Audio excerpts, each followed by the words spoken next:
start our media availability today for Sunday's Pure Michigan 400, and we're joined by Austin Dillon, driver of the number 3 Cheerios Chevrolet for Richard Childress Racing. Austin, some good runs of late coming here to a track. How do you feel coming into this weekend at Michigan? I feel pretty good. One of my better tracks, but struggled a little bit there in practice to find some speed, but I feel like things will change here come to qualifying time. We usually pick it up about qualifying. So Cheerios Chevy is decent to drive. We just got to keep working on it.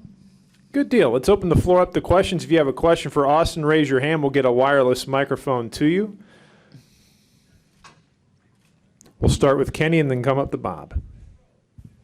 Kenny Bruce with NASCAR.com. Austin, is it unusual for you guys to unload and you not have the speed maybe you were kind of expecting, or is this something that you guys feel pretty comfortable with that it's going to pick up eventually since you've got a couple more practices tomorrow?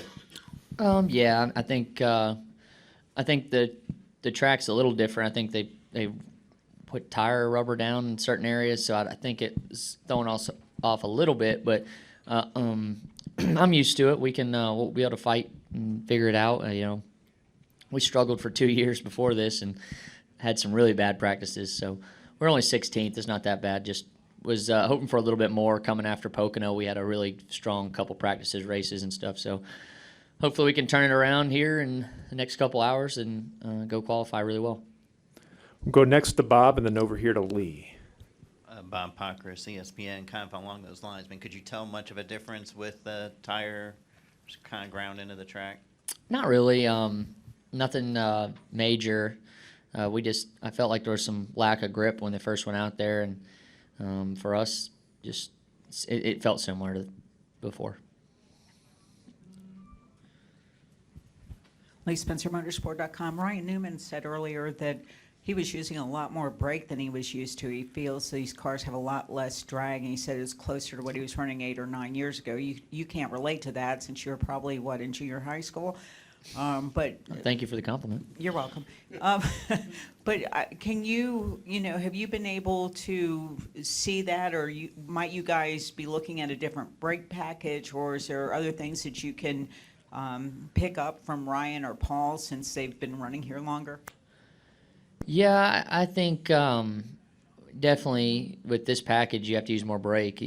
I kind of said it the first couple times, like my brakes aren't working because I wasn't slowing down enough. Just had to use more brake pressure. So this package you carry a lot more into the corner and have to back up your corner with the brake pedal. So the more bigger brake packages you see out there, and it'll be a part of the race. Keeping your brakes good. And Michigan, you can roll the corner and lift early, so it's not that big of a deal. But the shorter tracks, it is a huge deal. Thank you. Thanks. Additional questions for Austin? Raise your hand. We'll go back. Matt? Matt Crossman from NASCAR.com. I have a question about spotting. What characteristics or traits do good spotters have, and where would you rank yourself on the I want the guy talking to me a lot, or I want him to shut up scale? Yeah, a spotter is key. I've had a couple, but for the most part of my career, I've had Andy Houston. And I think bigger than anything is just there's a trust factor there, a person that you get along well with, and then someone that he's not BSing you. He's telling you the truth when he talks to you. He's not just kissing your butt or telling you stuff that you don't need to hear. He's bringing you down. You got to keep confident. You have a guy that it's a happy medium. He's got to keep confidence in you. I think racers, are the best spotters. I think guys that have driven before do really well. There's some guys out there that do really well also that haven't driven anything. But for me, it's been a guy that has racing experience, because when he sees me fighting something in the car, he understands it when he looks at it, and he really won't freak out about it or create anything. He kind of lets me figure it out on my own. And then truthfully, the clearing part of it is where anybody that's just got good reaction time and not afraid to put you in a hole is pretty important. So you can get aggressive or have a guy that's a little less aggressive, and it makes a big difference. So there's a good happy medium, and spotters are really can make and break you staying calm or getting too excited. That is probably the best attribute I would say about my spotter. He does a really good job of balancing all the high profile getting excited in my crew. So as far as that, he does a good job of just keeping it mellow and one tone on the radio, whether we're struggling or we're doing really well. We'll go to your right here to Chris. Chris Knight, catchfans.com. Austin, with the chase approaching, you guys seem like you're in good shape, whether you get a win or not. And we've seen consistency take RCR to the season finale at Homestead. Do you feel like that if you guys can't get a win in the chase, that you guys maybe have the consistency building that you can do a repeat of what Ryan Newman did? Yeah, I mean, I was able to win a championship without winning a race in the Xfinity Series. It's definitely possible, but I would like to go to Victory Lane. A trophy would mean a lot to me and a lot to Dow and Cheerios. So we're going to focus hard on Victory Lane the next 3 weeks and then 10 after that and let it come to us. Seen some gains as of late, and hopefully we can just continue down that path. But we do point you to death over at RCR for sure, seems like. Go to your left. George Poley, the Macomb Daily. Austin, it's been a few days, but the win in the Xfinity Series, just what does that do for you confidence-wise? Not the same series, but how does it help you?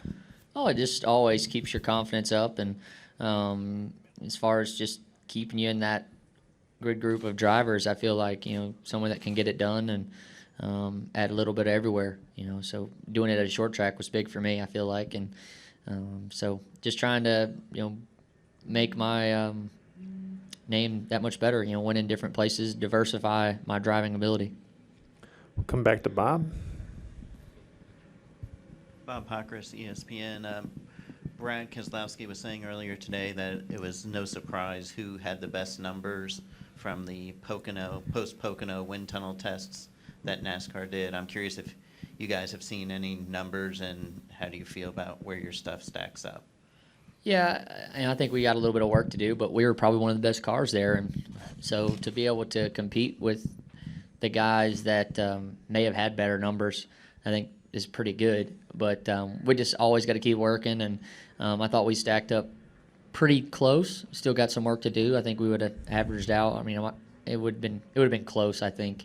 So just keep working there in that department. There's definitely the Gibbs guys got, I feel like, a little bit of advantage right now because they've just been working hard on it. So we just got to keep working on in our camp and see if we can catch them before the end of the year. Any additional questions for Austin? Well, Austin, thanks a lot for taking the time to come in here today, and good luck this weekend. Thank you, guys. If I can have your attention here in the Media Center, we'll continue on with today's media availability for the 47th Annual Pure Michigan 400. And we're joined now by Greg Biffle, driver of the number 16 Roush Performance Ford for Roush Fenway Racing. Bless you. Thank you. Greg, four-time winner here at this racetrack. What is the secret to conquering Michigan International Speedway? Well, it's a great racetrack to race on. It's a lot of fun. I mean, you have to have a car that, get around this place good. And, each end is different. And so, I've been able to, what I like about the racetrack is no matter kind of how your car is driving, you can adjust your line around the racetrack, maybe run a little bit higher on one end than the other to compensate if your car is a little bit too loose or is doing something that, you don't like. As of late, as they've, changed ride height rules and those things on these race cars, it seems like they've become a little bit more temperamental. And, if the car isn't right, you have less opportunity to kind of move around and adjust your line and get it to do what you want. So it's gotten a narrow, a little bit narrower window for getting your car right. The racetrack still races really well, up and down the racetrack. So that's certainly a lot of fun. But you gotta get it dialed in, and we're working on doing that for this weekend. Good deal. Let's open the floor up to questions. If you have a question, raise your hand. We'll get a wireless microphone to you. We'll start with Mike and go over to Wolfgang. Yeah, Mike from the Free Press. Greg, you guys must be finding something, and it's I'm sure making Jack a little happier over the last month or 6 weeks. Can you talk to that, and what are these increments, and are you happy with the situation? Well, I mean, we certainly are, and like I spoke about the cars, and you got to be temperamental, and you got to be right on the money. And we have gotten a tremendous amount better this year. And we've been good at executing the races well. So, we got 3 top 10s in a row, and then, the other guys have done well. We've had a little rough road, blown tire and 2 wrecks. So, and then a split nose last week ended up, getting us back to 16th from probably a top 10 finish.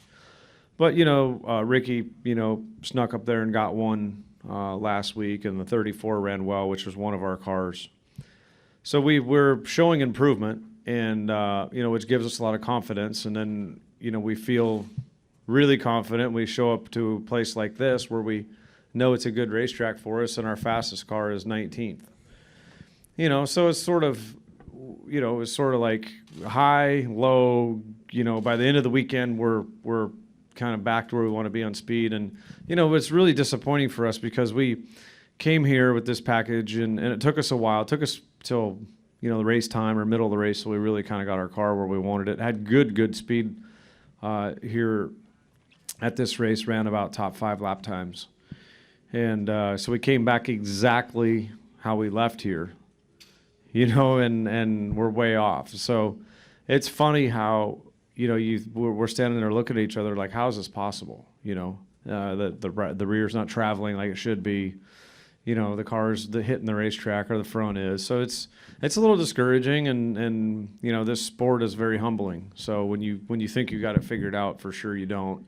And it reminds you of that every week. But we have sat down and looked at it for getting ready for real qualifying. We feel like there's some areas that we can still improve a little bit on, but it's still mind-boggling how we can come here, how we left, and nothing's changed, and be, a fair amount different. So, we keep at it, and keep making notes, and keep learning, and keep getting our cars better. And I think that's probably part of why our setup's off is, we've gotten our cars better. And you got to probably modify that setup a little bit to match that. So we're learning about that. Go to the middle of the Wolfgang. Wolfgang Munzer from German Rennsport Press Agency. It's a follow-up question, Greg.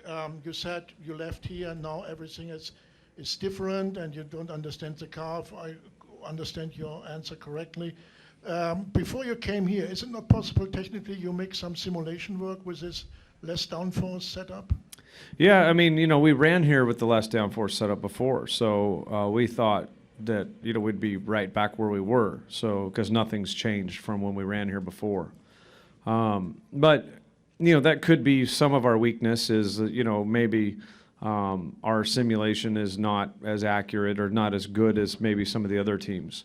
And we felt like we've really closed in on that as we've improved our performance. We felt like our simulation has gotten a lot better. And maybe it has, but maybe they still are a bit better than we are. So we'll continue to work on simulation and getting our cars closer off the truck. That's one thing that we discuss in our Tuesday competition meetings is how do we get faster unloading off the truck and being closer, and not take the entire practice time qualifying and up until the race to get our cars optimized, so to speak, as good as we think we can get them. So, we keep going home and saying, well, if we started there, we should, if we had spent all that time getting that, set up better, maybe we'd been closer. So, we keep, we keep working on it. We have found a lot of speed, and, that we know there's a little bit left there. Additional questions for Greg Biffle. Greg, I have a question. Okay. Kids Drive NASCAR, big initiative launched this week. Starting next year, kids 12 and under are going to be able to get in free to Xfinity Series races and Truck Series races.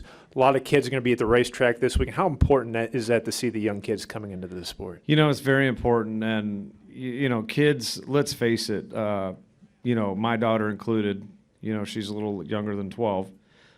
They love cars and they love, racing as part of our heritage. And my daughter's gone up and watched the Xfinity races and with the other kids, and it's fun for them. It's fun for them to come and experience and meet the drivers. I think that's the biggest thing is meeting the drivers and getting a die-cast car of your favorite driver.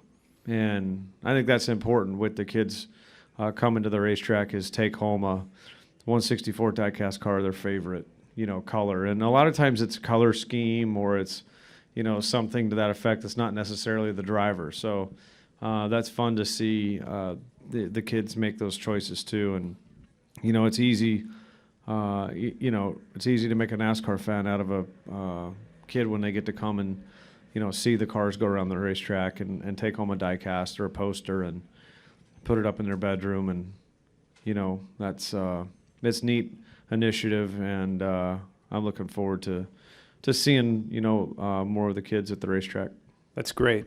Well, we're looking forward to seeing you back in here again, and good luck this weekend. Yep, hopefully this isn't the last time I'm in here for the weekend. Good So, deal. See Take you care. guys.